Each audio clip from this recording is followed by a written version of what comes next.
We're here in there, Boston. My name's Sophia Michael. I'm a sculpture major and printmaking minor in the College of Fine Arts. And I'm Courtney Texera. I'm also studying sculpture and art education. Yep, so here we go. Here's like a first installation view of our closing. So we did a mobile gallery project, which incorporated a number of workshops and discussions to help sort of engage our community as well as the general community through a traveling exhibition. So we're going to start with what is here in there, Boston. I explained a little bit just now. It's a traveling art gallery in a moving truck. So we designed 3 walls that fit into a 12-foot Penske box truck and moved it from a location to location via this vehicle. We hosted workshops and discussions for the community. They were free and open to the public, and traveled to 3 different locations, which we'll go into later. This was geared towards mostly students and recent graduates of art schools, because we found that there was a really great disconnect between different art schools around the Boston area. And an art community is something that's really important for students while they're currently in school, but also when you graduate. You don't necessarily, you're not in that school community anymore, so reaching out to other people becomes something that's really, really important, and it's something that we were hoping to seek out and sort of mend by doing a project like this. So it gives an opportunity to stimulate a lasting conversation about art in this community. So there's also a lot of projects around Boston that have existed in the past that are sort of similar to what we were looking for. So these are sort of references that we were sort of benchmarking ourselves against a little bit. You have the Up truck, which is by Cedric Douglas. It's a truck that goes around mostly Roxbury and Dorchester and does a lot of community engagement art making events.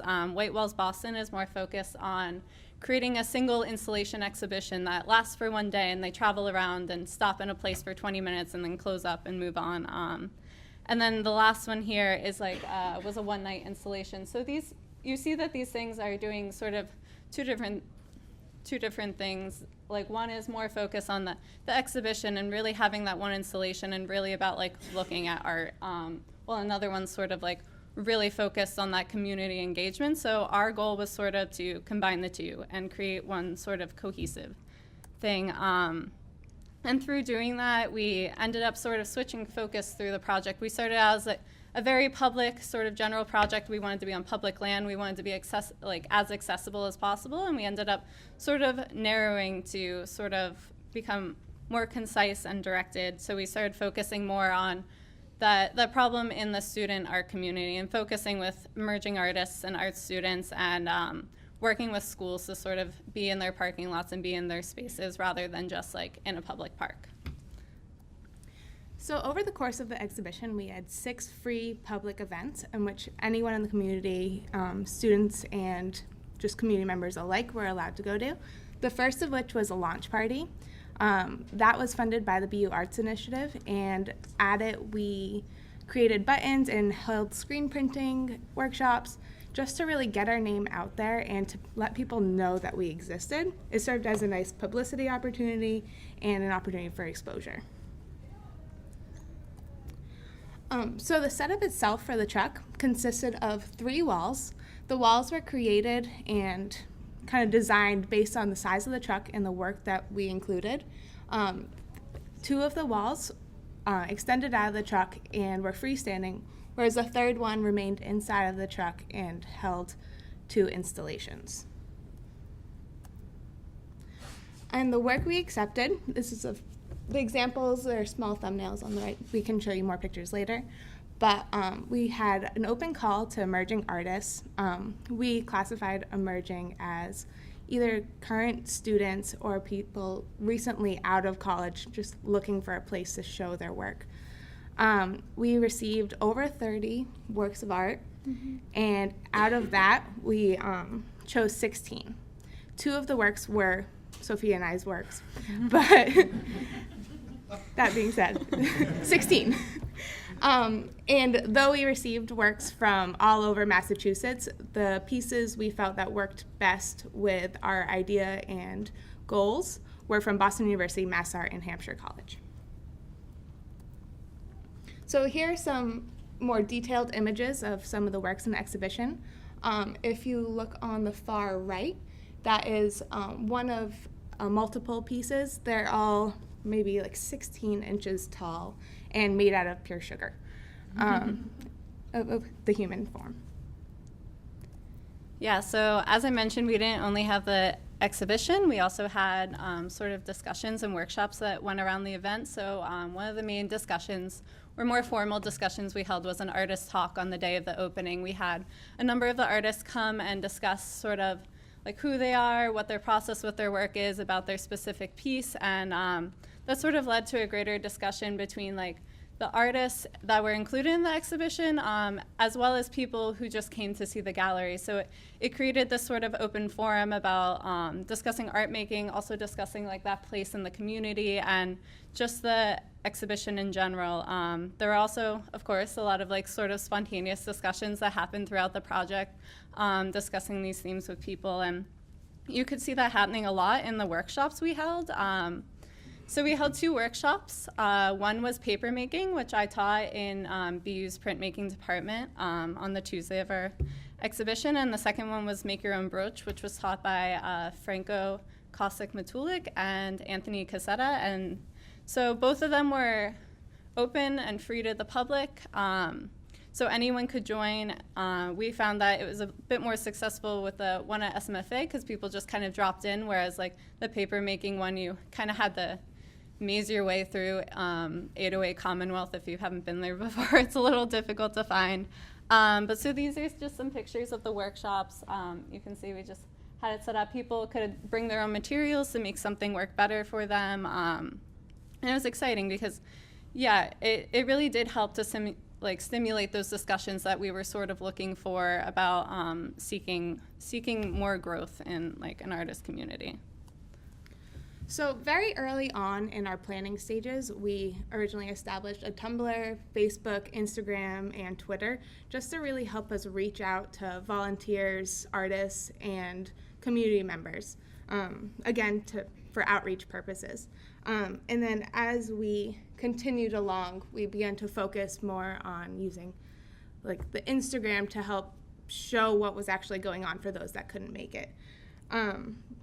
The Tumblr itself also served as a good way to let potential collaborators have a better understanding of what we were asking, because we did reach out to people that normally would not accept these kind of things. Like we spoke with City Hall, we spoke with state parks and city parks, and they needed a better understanding, and using these resources really allowed us to establish ourselves and kind of legitimize our project. So along the way, there's a lot of opportunities for creative problem solving, a lot of logistical issues, and kind of just a lot of weaving our way through the bureaucracy that is Boston. Or that is the university system. The university system, too. Yeah. So getting permits originally when we were planning to go around to the public, which would then switch to being at universities, communicating with people at colleges, just because with the snow, with everything, with finals, and everyone has their own events as well, that was always an interesting decision. And also scheduling based on the university schedule, our own schedules as graduating seniors, and just the timing of the school year. And then we also, obviously, there's always room for the unexpected. So in situations where facilities dumps a pile of mulch where you expect the truck to be, or when there's a dumpster there and there wasn't supposed to be, or gates that just need to be closed when we were told they would be open. So anyway, we found our way around it. Once again, that creative problem solving was really like a really, really big part of the project, and sort of being flexible and learning to adapt and deal with these situations. Not only did we have to like literally adapt our space to each different location we were in, but we had to like sort of adapt our whole approach to like the people we were working with and the community we were in, which was a really like valuable experience. So the future of Here and There Boston comes into question. We found that while we were doing this project, the most feedback we got from people was like, oh, when is this going to happen again? Like, where are you next? Like, and sort of like already foreseeing the future of it without us even saying anything.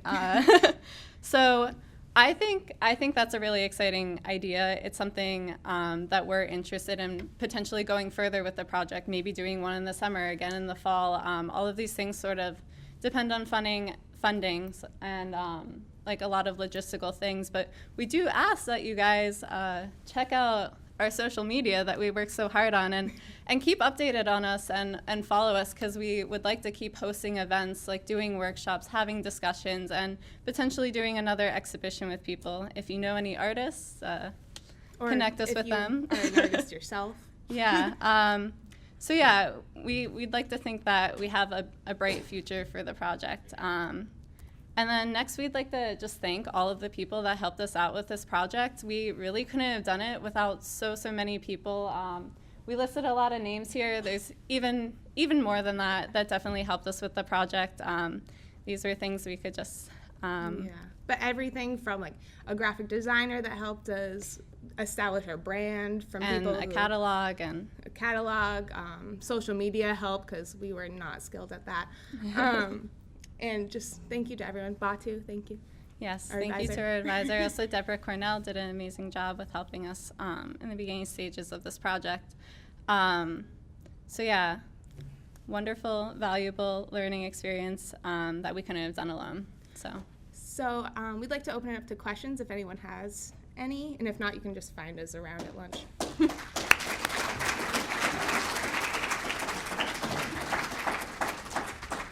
Yes. What was your criterion for selection? How did you decide the 16 pieces that you used? Okay, so the pieces, originally in our call to artists, we asked for works that showed like creativity and collaboration, so kind of works that had newer techniques or non-traditional. So we wouldn't just accept like a standard watercolor landscape. We wanted stuff that incorporated like the use of like stitching into it, or the candy was a good example of just more innovative, experimental methods of art making.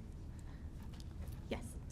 Yeah, it's so interesting because the whole new interest in trucks as being a platform for many kinds of deliveries, whether it's food or now art and things like that. It's actually a revival more than a new platform, because, in the 1940s, trucks were used by jazz bands to advertise the jazz bands for the club shows that day. They would go down the streets of New York with the jazz band playing on flatbed trucks.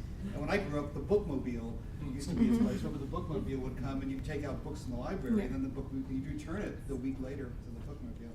So, as trucks become more and more outfitted with technology, Wi-Fi, and different kinds of things, I love the idea of how you can project this for other kinds of shows. And you just hinted at that in the last one, some of your last points there. Could you maybe project the next level of gallery truck culture?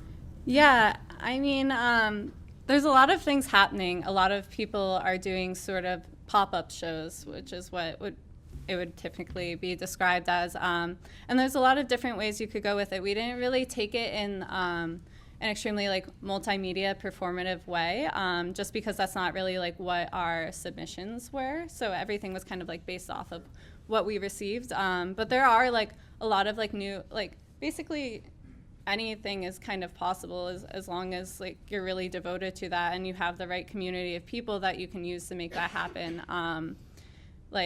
Definitely digital things are something to be seen for the future, or music or performance, or there's so many ways it could go. But any other questions? Okay, awesome. Thank you so much.